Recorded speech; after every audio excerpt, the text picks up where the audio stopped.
Dear students, उम्मीद है आप खैरियत से होंगे और अच्छी तरह घर में एग्ज़ाम की प्रिपरेशन करते होंगे। आज मेरा यहाँ पे आने का मकसद सिर्फ G20 के बारे में कुछ बोलना है। G20 का आज बहुत चर्चा है स्कूलों में। ये G20 है क्या, इसका मकसद क्या है, स्कूलों में चर्चा क्यों है, इसके बारे में कुछ बातें करना चाहता हूँ। दरअसल G20 ग्रुप 20 की एक ऑर्गेनाइजेशन है। जिस तरह यूनाइटेड नेशंस ऑर्गेनाइजेशन है, जिस तरह वर्ल्ड हेल्थ ऑर्गेनाइजेशन है, जिस तरह इंटरनेशनल लेबर ऑर्गेनाइजेशन है, इसी तरह ग्रुप 20 की एक ऑर्गेनाइजेशन है। ये 1999 में बनी थी जब एशिया में फाइनेंशियल क्रंच हुआ था, फाइनेंशियल क्राइसिस हुए थे, तो ये फोरम उसी की बिना पर बनी है। इस फोरम में 19 कंट्रियाँ हैं और एक यूनियन है, 20वीं यूरोपियन यूनियन। अगर हम यूरोपियन यूनियन की बात करें तो यूरोपियन यूनियन में 27 कंट्रियाँ हैं और अगर टोटल हम बात करें तो इस G20 में 46 कंट्रीज़ हैं। आजकल हमारे इंडिया में इसका चर्चा ज़्यादा क्यों हो रहा है? क्योंकि इंडिया इस साल इसकी प्रेसिडेंटशिप कर रहा है, इसकी मेहमान नवाजी कर रहा है। इंडिया ने इसकी प्रेसिडेंटशिप दिसंबर 2022 30 नवंबर 2023 तक ली है और प्राइम मिनिस्टर नरेंद्र मोदी इसके चेयरमैन होंगे। अब अगर हम देखें सबसे पहले G20 का लोगो जो इंडिया ने इस साल रखा है, इस लोगो में ज़ीरो के बदले ग्लोब बना हुआ है, यानी वर्ल्ड बना हुआ है, अर्थ बनी हुई है और अर्थ लोटस में रखी हुई है। मतलब है, लोटस का मतलब है यहाँ पे ग्रोथ। और नीचे लिखा हुआ है, अगर हम उसको गौर से देखें तो नीचे लिखा हुआ है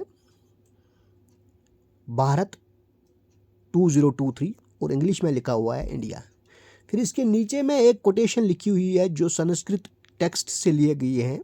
संस्कृत टेक्स्ट का नाम है महाउपनिषद।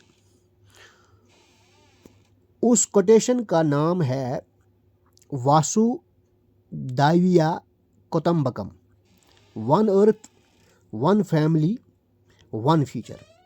यानी हिंदुस्तान पूरे दुनिया में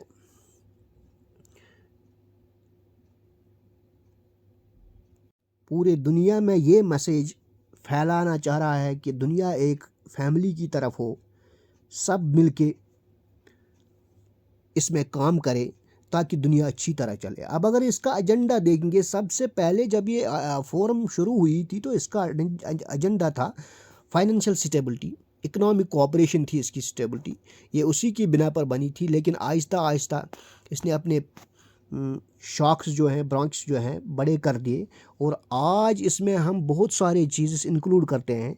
ये ट्रेड के लिए इस्तेमाल होती है, एंटी करप्शन इसमें एक गोल है, एनवायरनमेंट इसमें एक एजेंडा है, एनर्जी इसमें एक एजेंडा है, एग्रीकल्चर इसमें एक एजेंडा है, क्लाइमेट चेंज इसमें एक एजेंडा है, हेल्थ इसमें एक एजेंडा है और सस्टेनेबल गोल्स इसमें एजेंडे हैं। वो सस्टेनेबल गोल्स आगे हम बोल देंगे कि सस्टेनेबल गोल्स क्या है। ये यूनाइटेड नेशंस ने डिक्लेयर कर दिए हैं। ये 17 सस्टेनेबल गोल्स है, ये आगे हम बोल देंगे इसमें।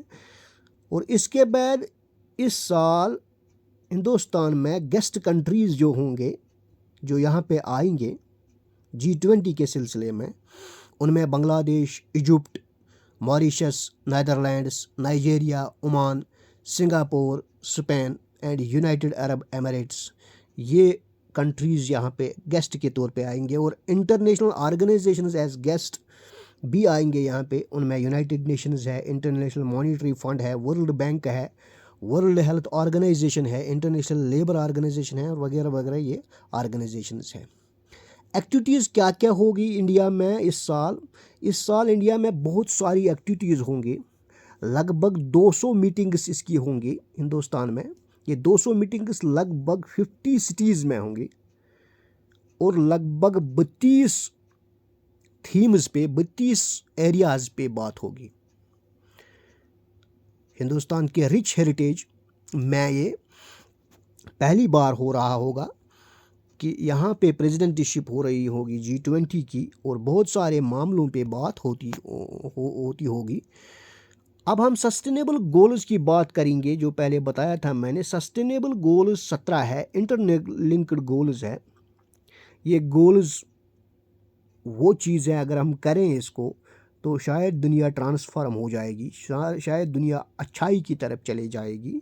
इसलिए यूनाइटेड नेशंस ने इनको 2030 तक एक अल्टीमेटम दिया है। अगर हम ये कर पाएंगे, ज़मीन पे, अर्थ पे ये गोल्स हासिल कर पाए, तो शायद हम ज़मीन को बचा सकेंगे, शायद हम इस प्लेनेट को बचा सकेंगे, और शायद हम फ्यूचर जनरेशन्स को आगे ले जा सकेंगे।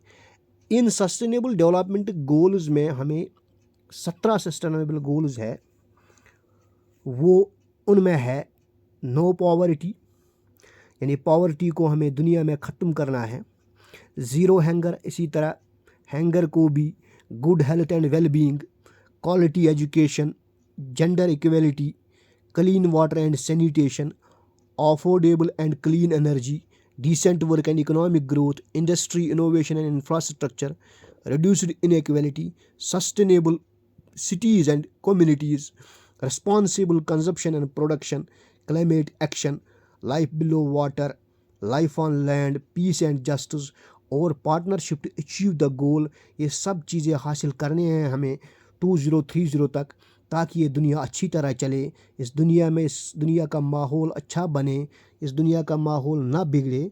इसलिए हमें इन गोलों पे काम करना होगा। Thank you.